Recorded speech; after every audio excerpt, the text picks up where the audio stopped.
we're really happy to have you here. So, well, I don't know. Like, let's start with the simplest thing. Aaron, why don't you tell us something about you?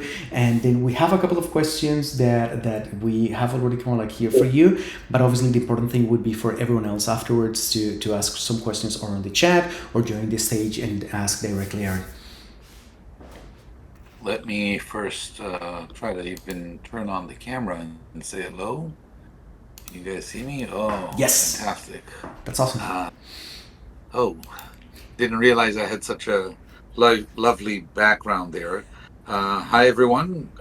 Very happy to be here. Just wanted to kind of lean in and get to meet some folks in the community. And I recognize you have probably a busy agenda, so didn't mean to intrude, but happy to provide any information or answer questions. Diego, to your point, I joined Midnight just over a year ago. Previously, I spent some time working with Gavin Wood at Parity, but my background is actually in software development and then moved into product, marketing, sales, been with some big companies, small companies, startups, many failures, some successes, great adventures, great people, and very excited to be here with the Midnight team. And we've got a fantastic offering coming your way. So I know we've asked you to be patient, and hopefully in the upcoming period we can share more, and you'll be as excited as we are on what's to come. And with that, I'll give you back the floor. Yeah, yeah, absolutely. Well, I'll start with a really simple question, and this is because I think many times during the week, week after week, I play internally like a game that I call it like "Where in the world is Aaron?" Because you're moving around like at different meetings. We know that you're incredibly busy. So where are you today? I'm back home, just outside New York City. But yeah, my main focus these days are really on three things.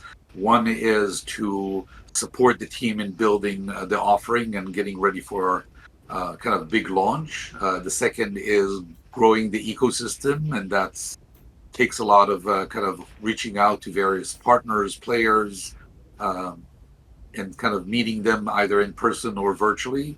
And the third thing is just making sure that we take care of our people, happy employees, take care of our customers, and that's the right thing to do. Absolutely. Well, thank you. And it's really interesting today. We did have like an all hands, so it's one of these times that during the month that we kind of like learn about a lot of what's happening with the other areas because bigger companies you tend to just know what you are doing with your teams or some of like the teams close to you, but like days like today you get to see everything that is happening at midnight, and we have been busy. We have been busy. So well, I'm just going to kind of go with the questions. Everyone that is right now in the call, please raise your hand if you want to kind of join the stage and ask directly Aaron a question. Or if you want to write down a question on the chat, I'm going to try to keep an eye on that. But to get us started, because you know, like the first couple of questions, usually like people take some time on thinking like, okay, what is it that would be interesting to ask? Ahmed actually kind of like wrote down a couple of questions. Ahmed, do you want to take one of those and ask Aaron while we get started with the audience? Yeah, yeah, sure. Um, I guess because I'm lucky enough to work internally in the night, and I know how fast we move and how hard we work. Um, my question would be, where do you see Midnight in a year's time? Like in terms of maturity or the ecosystem, or just in general, where do you see us in 1 year's time? So, to give folks a sense of kind of just the general kind of span of what we have planned, right? We're right now in the DevNet kind of stage. We're working on completing some of the features that we have on our roadmap and rolling out the testnet. That will come in kind of a couple of waves. And then doing a big campaign to introduce the offering into the marketplace, including, as probably you heard previously from Charles, as well as myself, uh, getting the tokens kind of deployed and distributed to as many people as we can. And I apologize in advance. I know a lot of people are asking like when token and what will I get and all that kind of stuff. Stay tuned. We'll share that in due time. But that should happen kind of in the, I'd say, towards the summer time frame. And then getting ready for the proper mainnet launch in early 2025. So I'm going to kind of answer your question. In a year's time, I hope to see more than anything a lot of utility and activities happening on Midnight, and people not just looking at Midnight both as a layer one in some cases or a layer two supporting kind of cross chain use cases. Um, we are already seeing in the DevNet a lot of fantastic ideas way beyond our imagination of people getting really creative and doing really interesting stuff. And I hope that the technology that we're bringing is going to help them be successful and introduce really interesting use cases into the market. Definitely, we've already definitely seen it on DevNet, so I can imagine in a year's time it'll be even more exciting. Yeah, absolutely. I'm going to read a couple of questions that I see on the chat. And this is kind of like interesting because I think perhaps it's going to even Steph, the one answering those questions. And I love that he's here. So, but I'm just going to read the questions. Hello from Coinfera. I would like to know more about the SPOs. Will there only be the current Cardano SPOs securing the net, or there will be designated Midnight SPOs as well? Thanks. And so, Steph, do you think do you know if we can start sharing something around like the SPOs right now? I know that you have been working really hard on that, so I'll leave that question for you. Yeah, we currently have some as far as I guess I don't know how you want to say SPO or block. I'm just going to say in how I would explain it. There's currently a block producer flow that documentations and UA and such. I can't say that the current DevNet you're using does. There is some things related to SPOs. The thing is, it's not the. I mean, it's just a DevNet, so there's a lot of things are going to be improved and changed. But we are preparing on some announcements and documentation regarding that.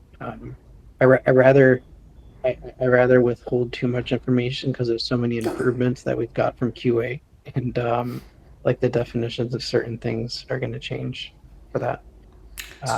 So pretty much kind of like the full answer is like we're working on that, and we will give you a full answer in the next few weeks, I guess.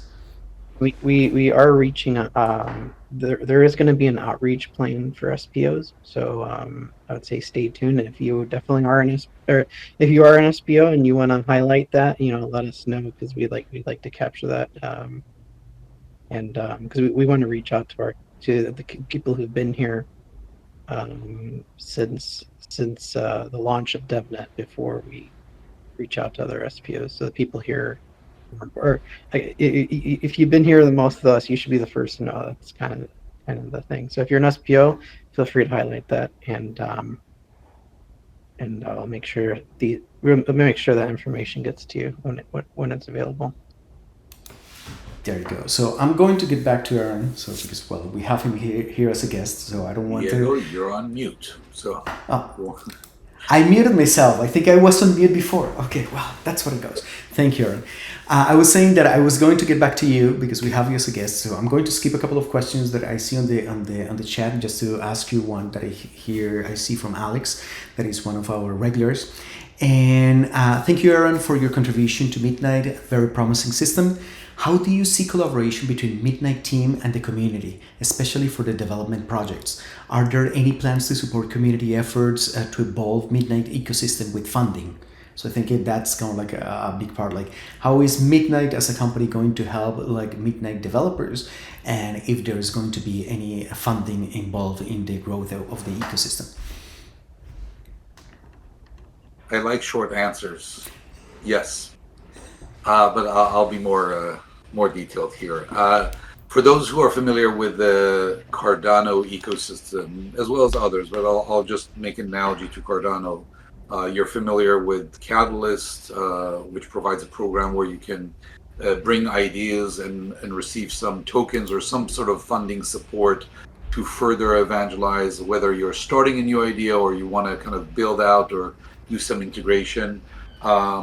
We're looking to do the same. In fact, we're actually starting already working in helping some players who are building things for or with Midnight this year.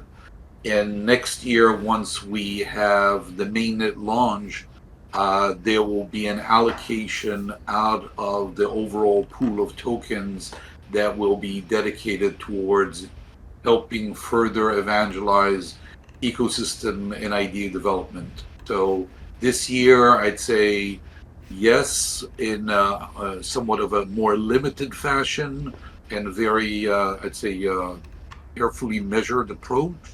And next year, in a much more, I'd say, amplified, accelerated fashion, once mainnet is available and we can utilize the resources to further the ecosystem.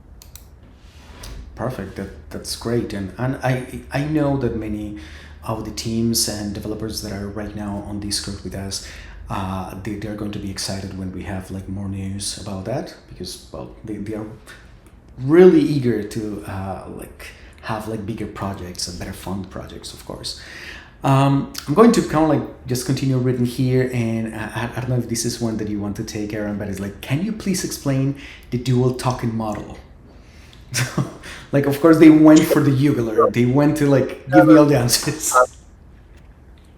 Um, Here's what I can share so far. We have done a lot of thinking, but um, the challenge that we see, we were trying to sort out a few challenges, I'd say, that we were faced with deployment. A lot of people building blockchain are very focused on the functionality, but they don't necessarily think all the steps after and walk in the customer's shoes.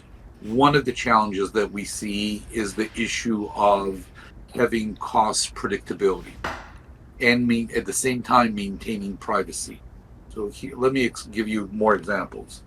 Um, if I look at, let's say, Ethereum, you have the same asset, ETH, being used both to pay for transactions and some other group of people use it for investment, right? They look at that as something they would put some money in and hope for value appreciation.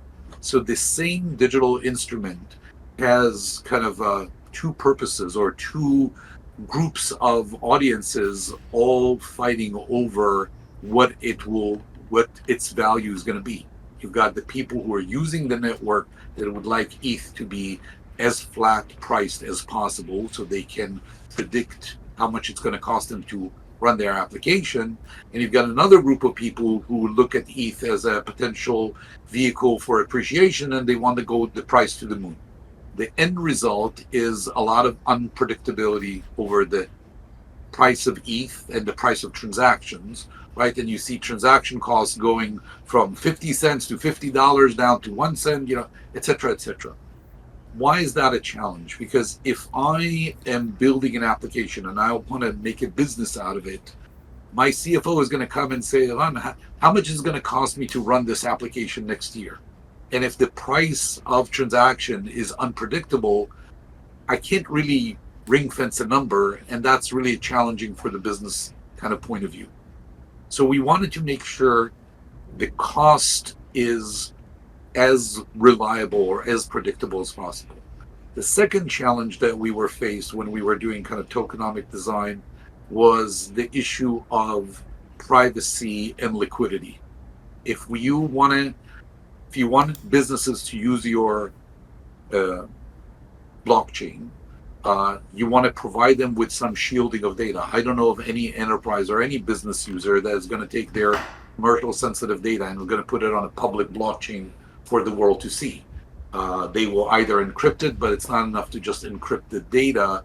You want to also encrypt the metadata because you don't want to have kind of visibility to who you're interacting with or what you're doing. So you want to shield both the data and metadata, and the way to do that is to use a shielded token. However, a shielded token, as I'm sure many of you have read the news, doesn't kind of win a lot of favors with exchanges and liquidity providers because of AML, KYC kind of situations. So on one hand, you want to protect transactions. On the other hand, if you use the same instrument, you're not going to get a lot of liquidity. And if you don't have enough liquidity, you don't have security, you don't have decentralization, all the other benefits that we want to see. The way Midnight solved this challenge, both of price predictability and securing the network and having liquidity and having privacy and all that, is by saying simply, we can't solve it all with one asset. We're going to have two tokens instead of one. One token for operating the chain, that's going to be shielded. It's going to provide the protection. It's going to provide some price predictability. The other token to provide liquidity, governance, and everything else. That's why you have a dual token model. I don't think it's something that has never been done before. We've seen this in a few cases, but we do have some, I'd say, novel design decisions on how we kind of did it. And we believe this model is going to give you the best of both worlds. Well, like Steph has been kind of like really active there on the chat, answering some more questions about the SPOs. It seems that there's a lot of interest around the topic, which I completely understand. So, and that's why we wanted to give you a little bit of an update on that. But I'll continue with a couple more questions directly for Eran, just taking advantage that he's here. And this one I really love because I don't think everyone knows a lot about your background, Eran, and well, like it's hard sometimes to get like honest, candid information from the CEO of a company. So, how has leading Midnight been compared to other companies you have led in the past?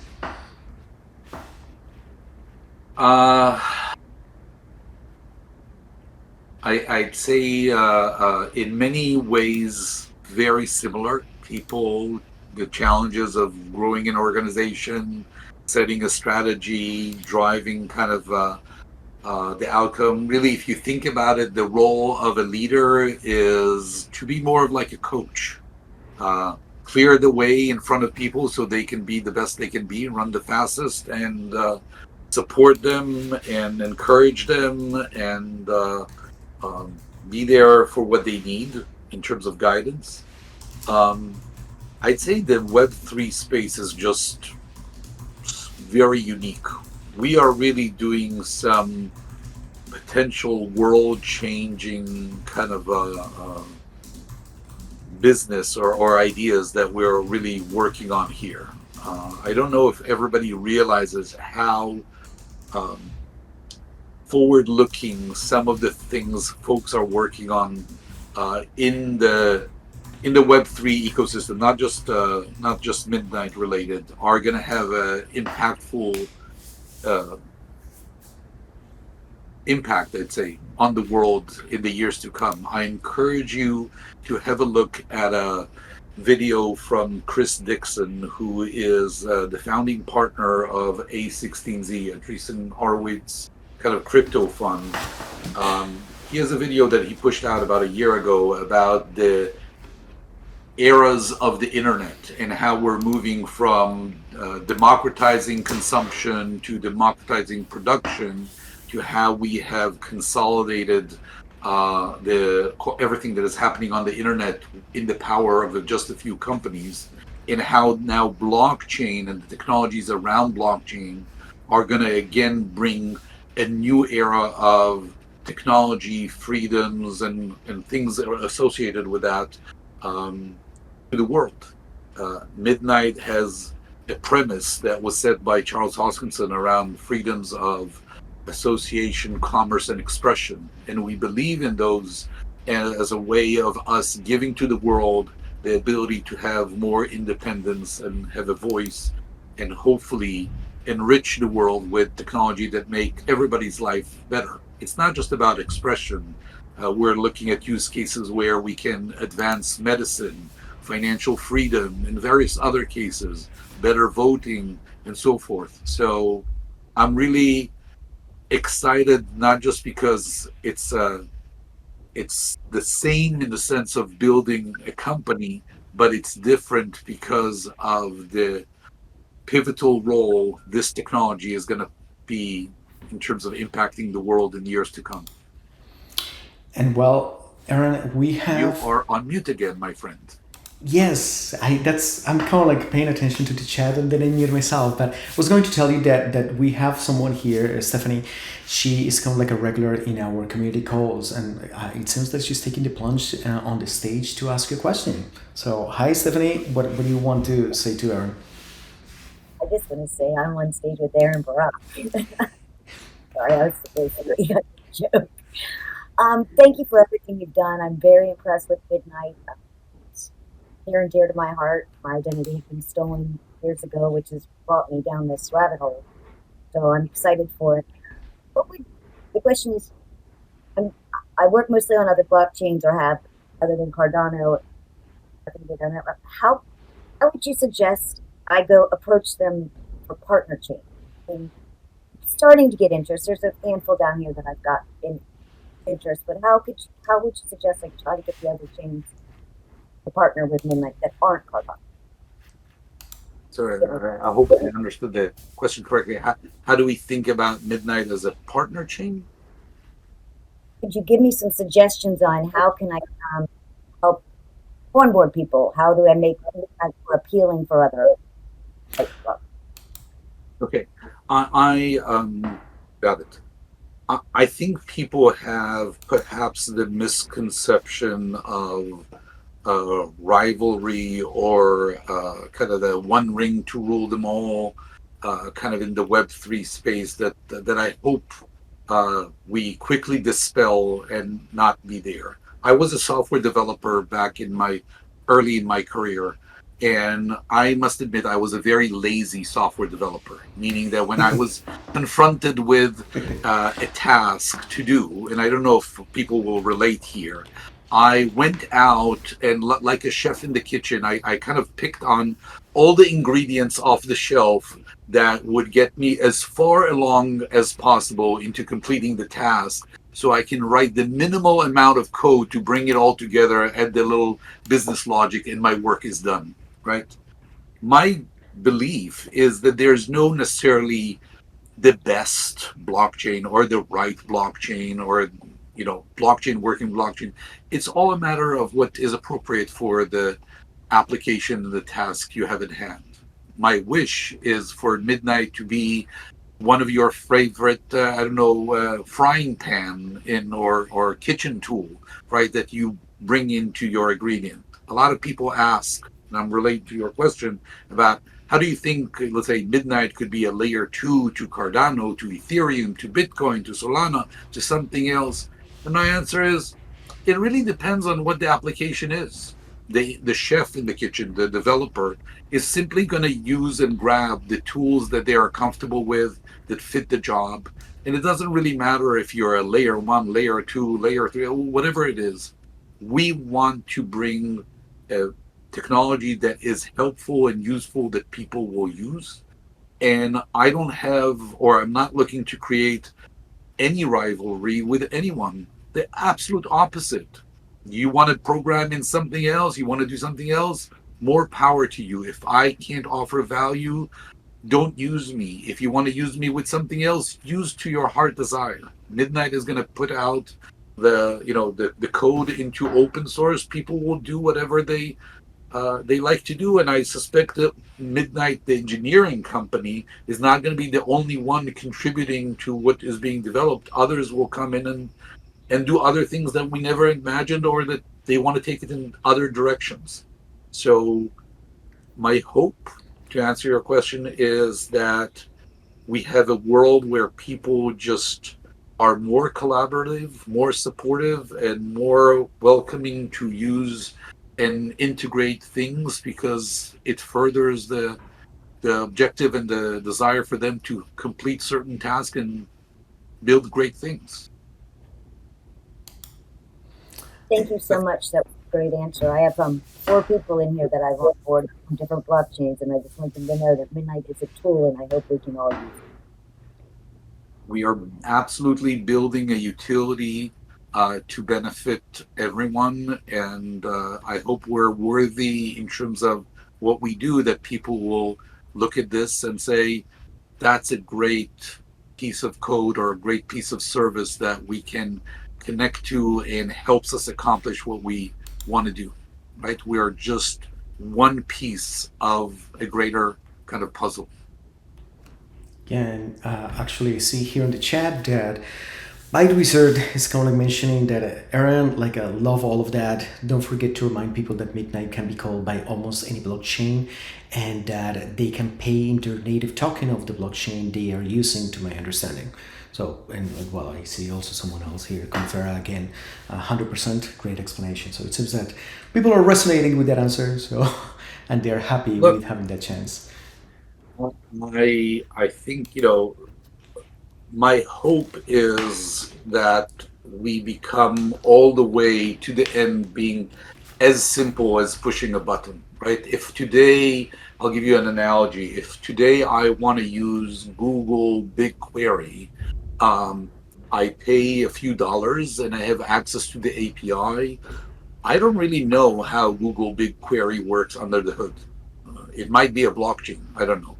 I want to get to that kind of level of abstraction where Midnight is kind of public blockchain, is a cloud service, API available, and you can come either with whatever token or fiat and get access to the API and use it. Because at the end of the day, I want it to be easily usable for everyone to get a benefit from. The more we remove friction, the more we're open, friendly, and welcoming, the better kind of we are at accomplishing that goal. And kind of like a little bit of that also in a previous answer. Although I don't know if we want to revisit that, but I'm just going to read it so everyone can, if you're just hearing or listening to the recording of this conversation later. Alex was kind of mentioning here, as we were talking about shielded tokens, are there plans for shielded stable coins representing legal tender? For real-world use cases, when we transact using legal tender but on blockchain with the smart contracts in programmable money style, I see it as a big use cases because it has opportunity to help many people. So Uh, I agree. It's a very interesting use case. The role of Midnight, guys, is to build the blockchain and further the ecosystem. It is going to be up to other players that specialize in stable coins to come and take up ideas like Alex just presented and make them a reality. So, Alex, if you're up to creating such a story, we'd love to hear from you. Or if others want to come and introduce such ideas, that'd be fantastic. And I think also furthering, and this is not directly from Aaron, but like following that same philosophy that Aaron has explained here, and is kind of like being quite open and allowing working with other people. I think you guys remember that last week I was mentioning that we're going to have another guest soon. I hope that it's going to be not next week, but the week after.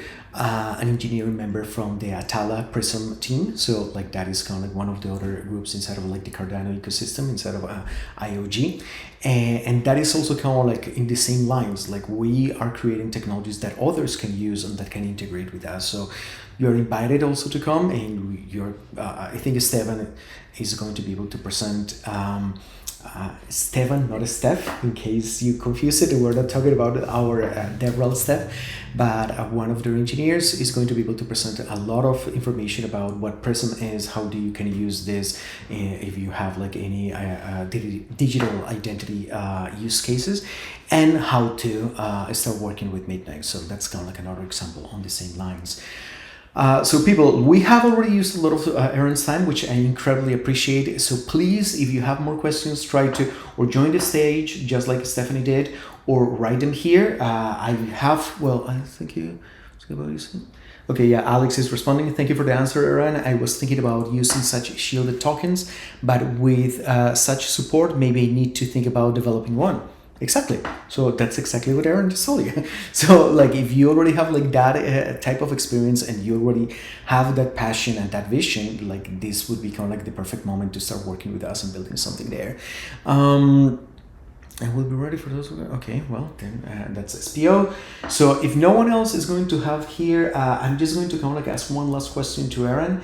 And I think it has to do with the Yeah. future. See upstairs, kind of see up on the stream if there's any questions we didn't answer. Yes. Yeah, I'm checking now. It looks like we've been quite thorough, though. I don't think we missed anything. Okay. No, that's fine. Go ahead, Diego. That's good. So the last question, obviously, just to kind of like leave everyone with a little bit of a tease and looking forward, what do you think are some of the biggest challenges that Midnight has to face in the future? What are the biggest challenges?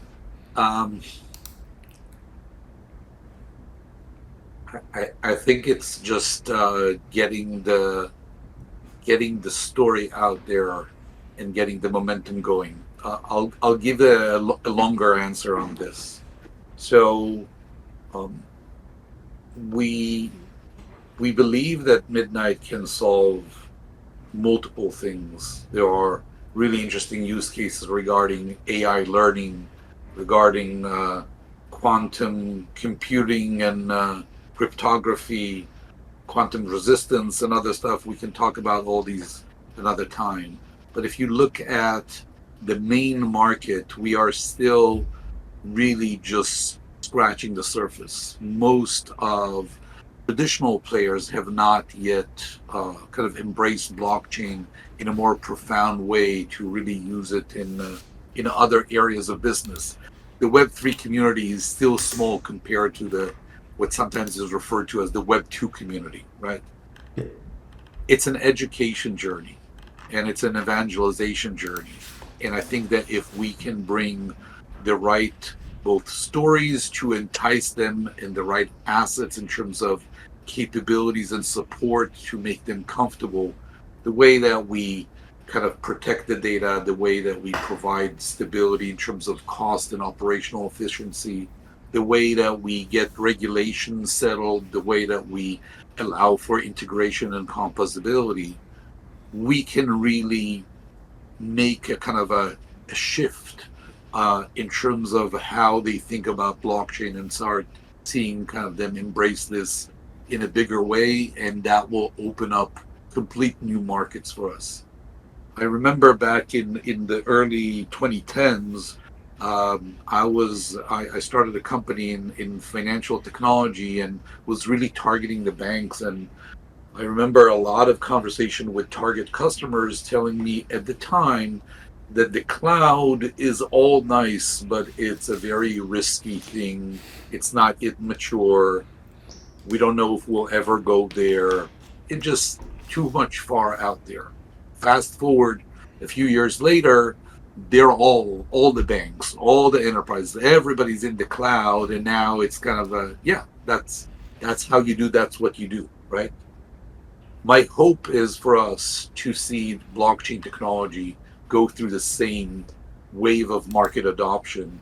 And so, Diego, to answer your question, I think the biggest challenge we have as an industry is to affect that change into the market and bringing blockchain from kind of its current stage of just early adopters to the main stage where it becomes a technology that is used for everyday applications across every kind of industry and vertical, and becomes not even a 10x, 100 or 1,000x size market of what it is today.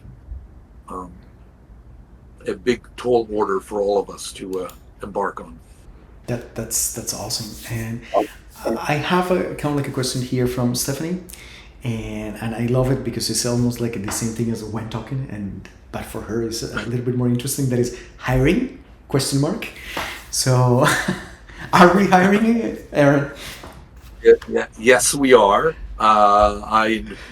Today Midnight is still a subgroup within Input Output Global. So if you are interested in opportunities at Midnight, we'll publish kind of on the Discord channel. Diego or the team will do that afterwards. A link to where you would find open opportunities. We're looking for great developers, marketing people, business development people, We got, I think, like 10 or 15 open roles at this time. We're hiring very aggressively.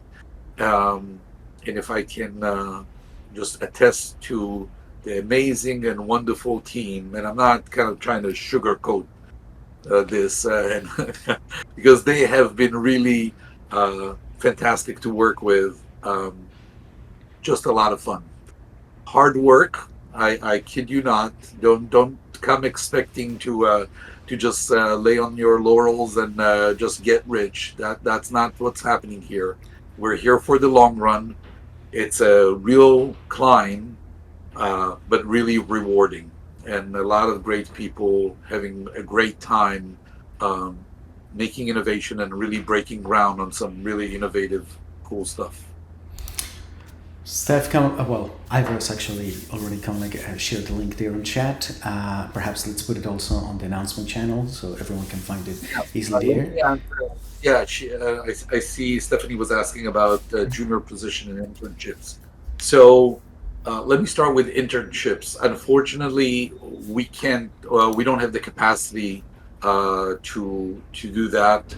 Usually, if you're really kind of fresh out of school, I would recommend to you to go find an internship at a large company.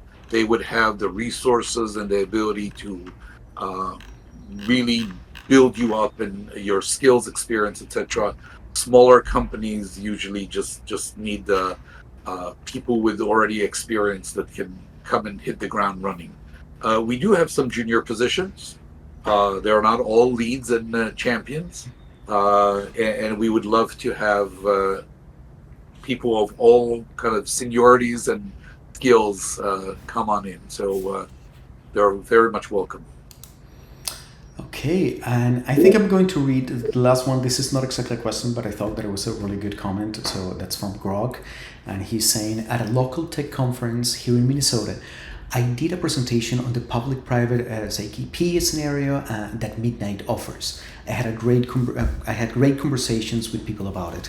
So, Grog, you should have told us about that. Like, we really like to promote like people already creating and presenting things about Midnight, not just inside of like the Discord channel. So, like, we could have like tried to give you more information and kind of like more support there, also to kind of like share the word about Midnight. So, like, yeah, that's really great. Absolutely. And I would say, folks, I think zero knowledge proofs in general as a technology has really the power to transform a lot of use cases. I'll give you one small example. I was just reading research by ARC Research, Kathy Wood, if any of the name rings a bell to some folks. And she was quoting another research from Epoch AI that did an analysis of the big data available as learning data sets for AI. And the conclusion of that research is that sometime in 2024, most AI engines are going to run out of runway of public data sets to learn from, which is a pretty big predicament, because if you want to further AI and further develop and further specialize in some areas, you need access to private data sets. The challenge there is how do you do that without violating, let's say, HIPAA or GDPR or some other privacy laws?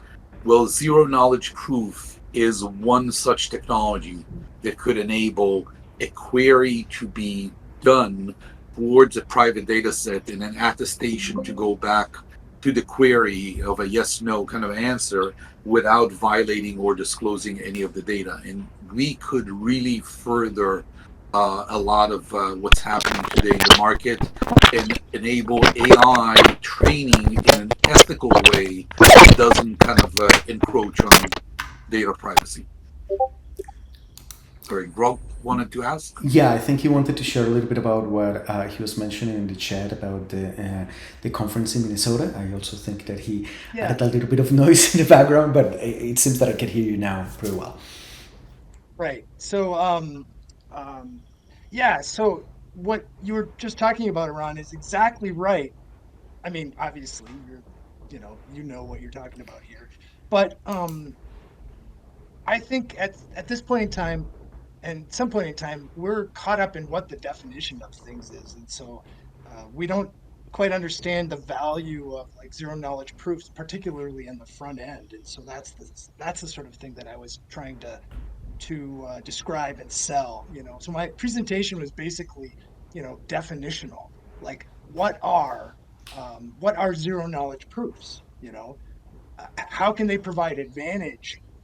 I mean, I even have to go back around here. We have to go back to the entire definition of what blockchain even is, right? Because we're all sort of stuck up in this definition of blockchain being bad and evil just because, you know, it's some of the political sort of stuff. And so that's what the presentation was on. So it was uh, ZK proofs in the front end. You know, start by defining what blockchain is. Start going to what a zero knowledge proof is and what advantage can it provide for an application on the front end. And so I think in my opinion, these are revolutionary sort of things. I was studying some you know, how does Ethereum, how can we use like you know, front end apps like Angular, you know, to interact with the blockchain, you know, on Ethereum, and it's limited,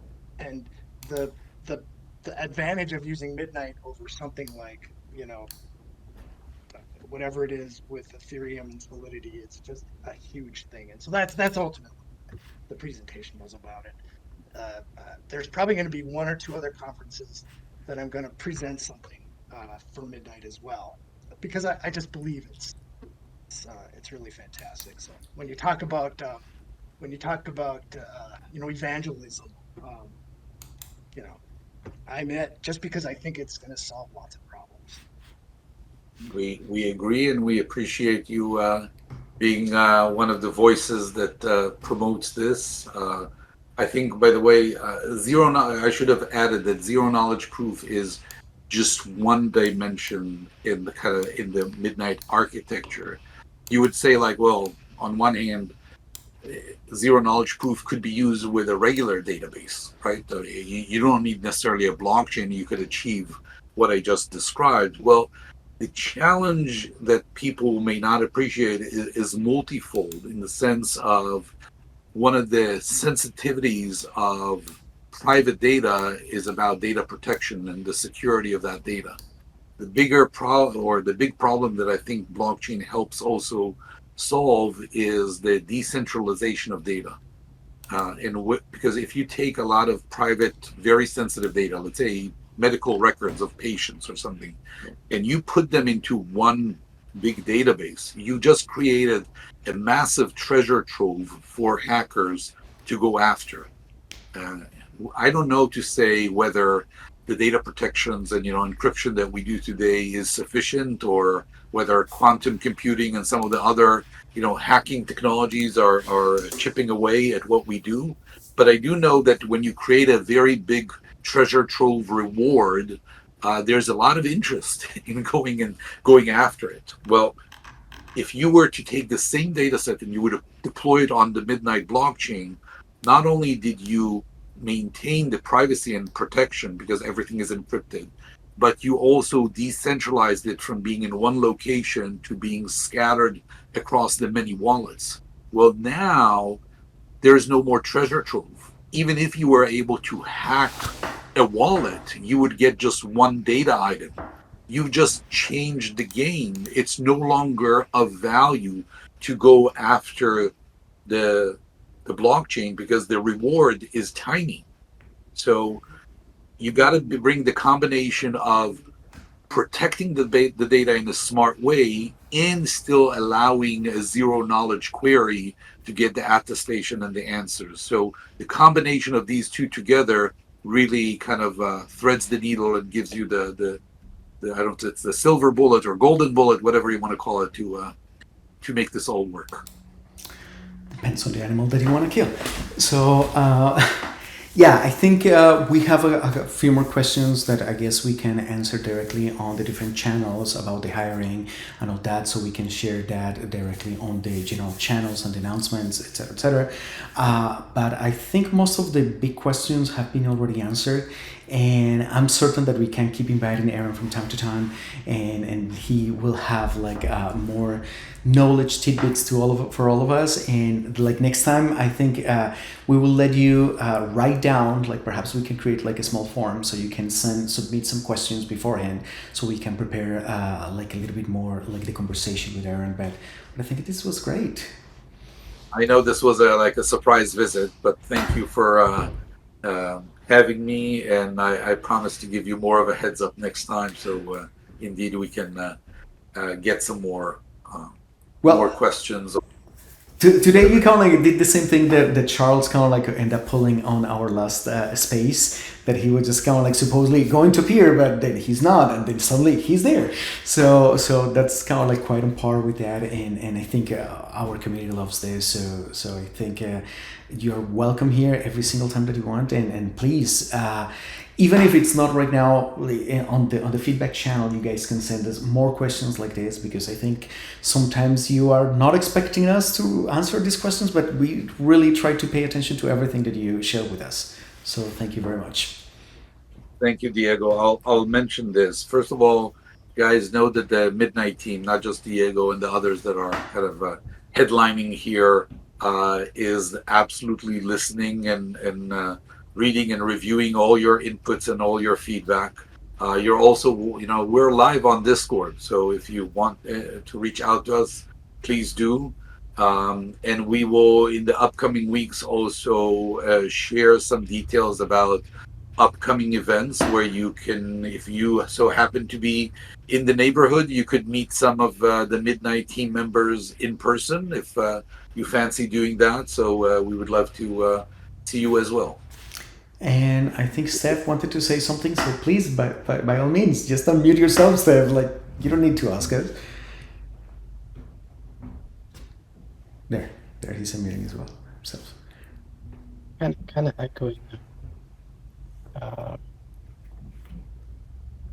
some of the CEO stuff that was mentioned. I'm aware. Greg was also saying that he has some server capacity. I know that a lot of people here are pretty proficient with Linux as well. But if I could share some of the stuff, because we want to prioritize the people who've been here the most as far as onboarding people and having people test the block producer flow for the DevNet specifically. And so some of the TLDR requirements, or I guess not necessarily hardware requirements, but the prerequisites would be like just proficiency in setting up, running and monitoring blockchain nodes consistency. If you have commitment to ensuring continuous node maintenance, or proficiency in CLI usage, networking. If you have experience in blockchain tech, especially Cardano stateful operations, or do you think that'd be easier for you or you're familiar with it? Those are some prerequisites. And if that sounds like you, or another stateful operator, have them join the community, because the people in Discord would be the first ones to be reached out to, and we'll be and we'll have our own space within. We can expect to have our own space within Discord and stuff. So if you feel like you meet those prerequisites, or SPOs that aren't here, have them join the server, because there will be the opportunity as an SPO to participate. And I think you are kind of a little bit choppy at time. If you can repeat what you said in writing in the channel, make sure that everybody is clear and receive the message. That would be great. Yep, that's perfect. We can do that. And I think, like it's pretty much kind of like the top of the hour. I actually didn't even think that we were going to have enough questions and conversation to kind of keep Eran distracted for this long. So I really appreciate everyone's patience and your participation. This is great. I really love when people really want to kind of like share more about what they want to see from Midnight, and well, in this case also like the entire full vision for Midnight from Eran. So Thank you very much. I'm going to hold here for a couple of seconds just to make certain that everyone on the chat kind of can share whatever they want, but we're going to call it for today, and I will share the video for this one. So I was recording all this, I remind you that. So I'm going to edit a little bit of a couple of minutes at the beginning. We don't need the announcements there, but then I will share that next week. And apart from that, for all of you internationally that are going to have a long weekend, please enjoy, and everyone else, have a great Friday. Fantastic. Thank you, everyone. Thank you, Eran. Take care. Have a good one. Thank you all.